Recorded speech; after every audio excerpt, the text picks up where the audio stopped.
Hey, it's Mark Cantor from South Florida Intervention, and I'm really excited. My book has finally come out. It's real. Here it is. I'm very excited about this.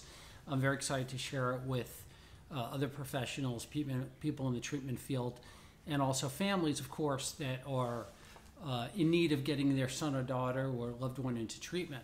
So I was looking at the book the other day and I've been picking it up and kind of skimming through it and looking at different things. And I came across this section that talks about making a timeline for the intervention, having a timeline handy. So, for example, the timeline would be, it shows, when the individual, when your son or daughter first started using or drinking to now, and at what points along the way did things happen that really provide evidence that there is a drug or alcohol problem.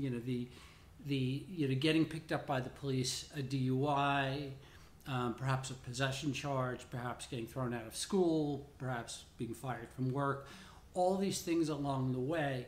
And the reason we do that is during the intervention, if your son or daughter or loved one says, this is nonsense, I really don't have a problem, we're able to pull out the timeline in a very methodical way and say, help us understand this, what's going on here.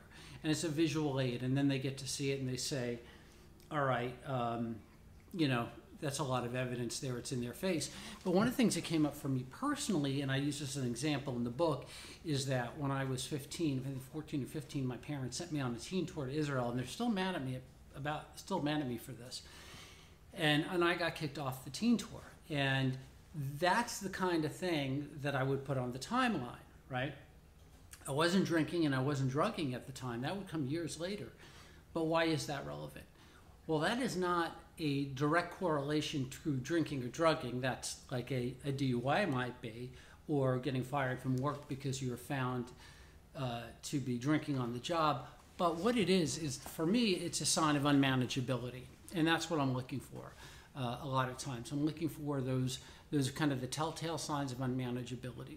Why was I unable to follow directions when clearly it was so easy for other people to do that? Why did I get thrown off this teen tour, which was really an incredible and once-in-a-lifetime experience? And even after being warned by the folks that were running the tour that I could be in trouble if I was caught not being compliant again, not leaving the group, doing things like that. And the answer to that is a lot of things. Believe me, I've thought about this over the years. There's a lot of things that play into that type of behavior. But these are all behaviors that you might observe in somebody, a son or daughter, a loved one, over the years that may be good indication that they need help.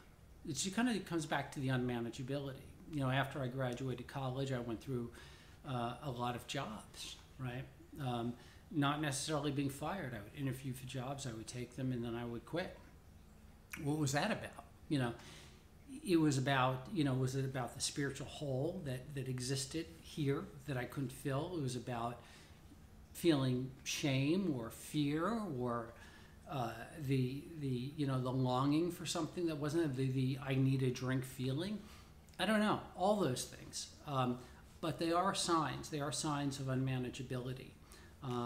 And that's what I'm kind of looking for. So, some of them can be argued. So I'm looking for, the timeline. They started using here in high school. They were 14, 15, calls home from the school, expulsion, failing grades, little things along the way. And the idea of this is not to shame them. It's not to say, this is not an opportunity to prove that they're a shitty person. They're not.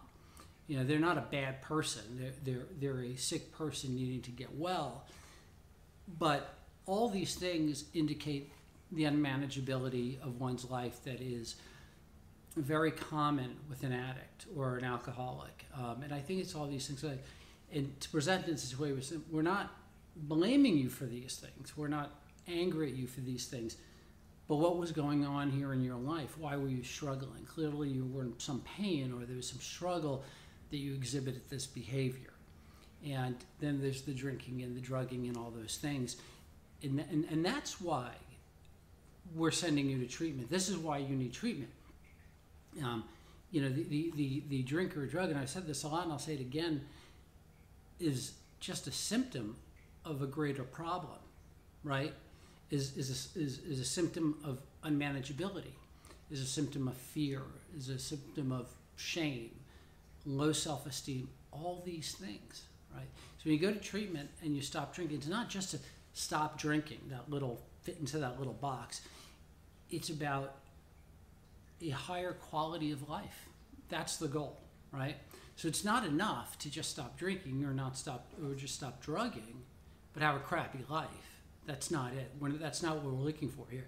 We're looking to help someone arrest their drinking or drugging or addiction, whatever it may be, maybe food, gambling, sex, screen addiction, whatever, and help them work on those little things, those little rocks that built up over time that became the big rock, the big problem, right?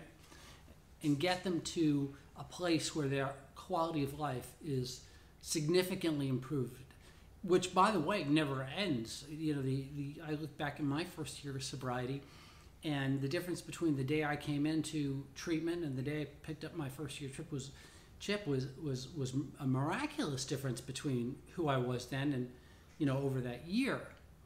But that's the point, and then since that, in the 16 years since then, the quality of my life has continued to improve. So that's why treatment, that's why this journey, that's why recovery. Not just to stop the drinking, but to improve the quality of somebody's life and allow them to live in a way where they are happy and satisfied and loving without drinking. And that's it. So anyway, if you haven't already, please subscribe to this channel.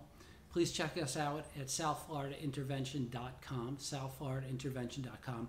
And my telephone number is 561-961-4033. And if you get a chance, I highly recommend it.